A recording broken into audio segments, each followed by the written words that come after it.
Hey, this is Ken Miller.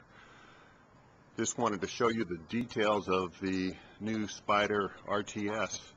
The detail on this bike is phenomenal. First of all, it is a kind of a charcoal gray or charcoal black paint that has a pearl within the paint with a lacquer finish. The bike is shiny, not flat. Additionally, to highlight the black, what BRP did is if you look where the fog areas are, you have a large clear chromed area that highlights and stands out against the black. Same thing where the main headlights are, and again up by the windshield. Here's the windshield, and as you can see the chrome within the headlights, and then down to the fog area, and then down on the lower section of the nose where the air intake comes in, they've also additionally chromed that. And if you look on the back side of the turn signal area, they've highlighted that large enough to complete the face look of this bike.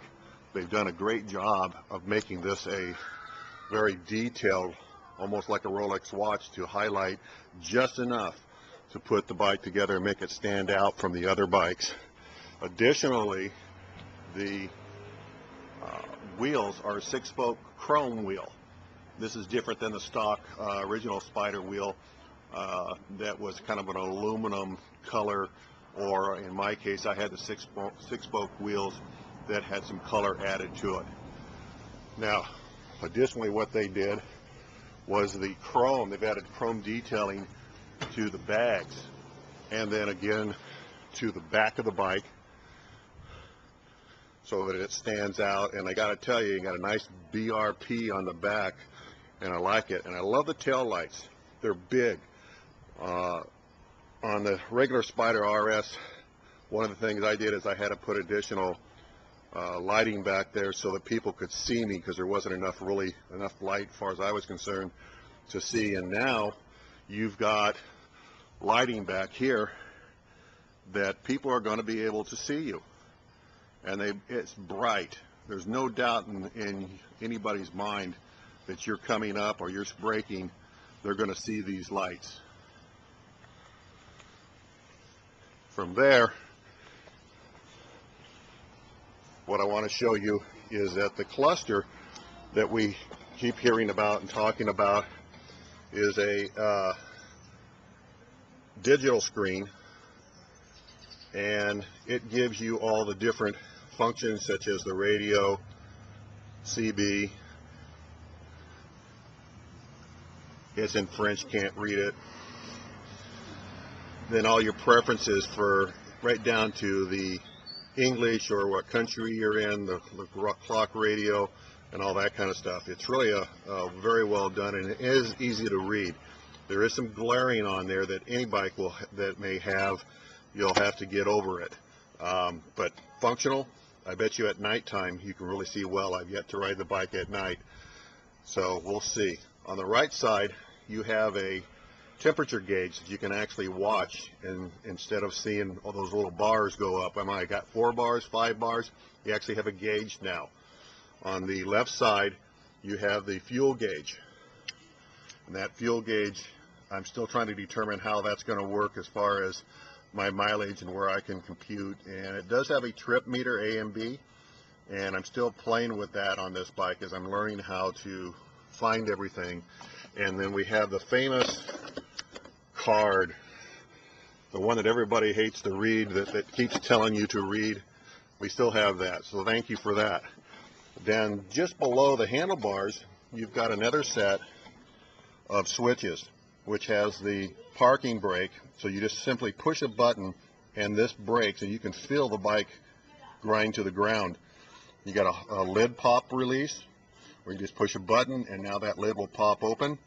The next set of buttons here, and it took me a while to find them, is your hand grips.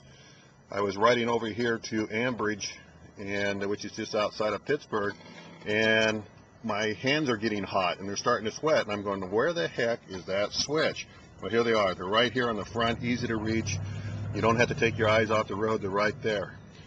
Next set of switches here is for the shocks. While you're riding down the road, you've got several different, I think it's six to eight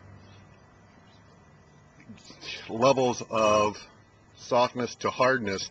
So depending on how rough the road is, maybe you're in the twisties and you need a harder suspension, this will do that. Okay, it doesn't do anything for the front end, it only does for the rear monoshock.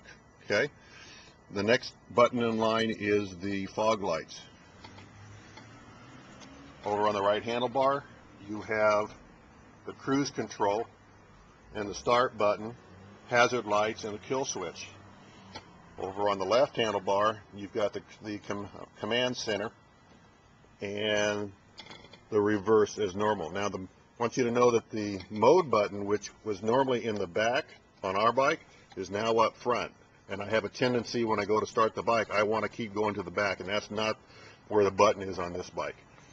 So they've done a great deal of detail work. Windshield has always been an issue, and what they've done is while you have airflow through here, they've taken the wind and directed it with extra little air deflectors above and below to help protect the rider. So they've done a great job with that.